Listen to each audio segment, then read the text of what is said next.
పిల్లగాండ్ల ముంగట నిలబడ్డాడు వాడు గొంగడేసుకొని నిలబడితే అక్కడ ఉన్నటువంటి హరికథ చెప్పాడు ఆయన అన్నాడు, నీ గొంగడి ఇస్తావా నాకు కింద కూర్చోవడానికి అన్నాడట. ఆయన ఏం చేసిండట, గొంగడి ఇచ్చిండట. ఆ హరిదాసు ఆ గొంగడి వేసుకొని చాలా చక్కదనం హరికథ రామాయణం చెప్తున్నాడు, అందరూ వింటున్నారు.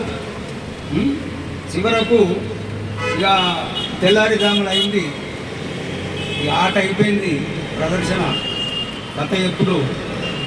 ఆ గొల్లాయినికి ఒకరు అడిగినారట, ఓ నాయన ఈ రామాయణము హరిదాసు కథ ఎలా చెప్పిందంటే బాగానే ఉన్నది కానీ బరువు కోసుకోవాలన్నాడట.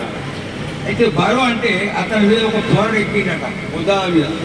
అని కనిపిస్తాయి గొల్లుడు వచ్చి ముంగడ కూర్చుంటాడు కదా, ఆ ఎనుకున్న పిల్లగాడు ఈ బుధాల మీద ఎక్కింది. ఈ బుధాల మీద ఎక్కితే వాడు దిగువని అంటలేడు. మరి దిగువని అనకపోవడం వలన అలాగనే చూస్తూ చివరకు అది అడిగితే రామాయణం బాగానే ఉన్నది కానీ బరుకు ఓర్చుకోవాలన్నాడట. బరుకు ఏం బరువు? ఇవన్నీ బరువులు ఓర్చుకోవాలా.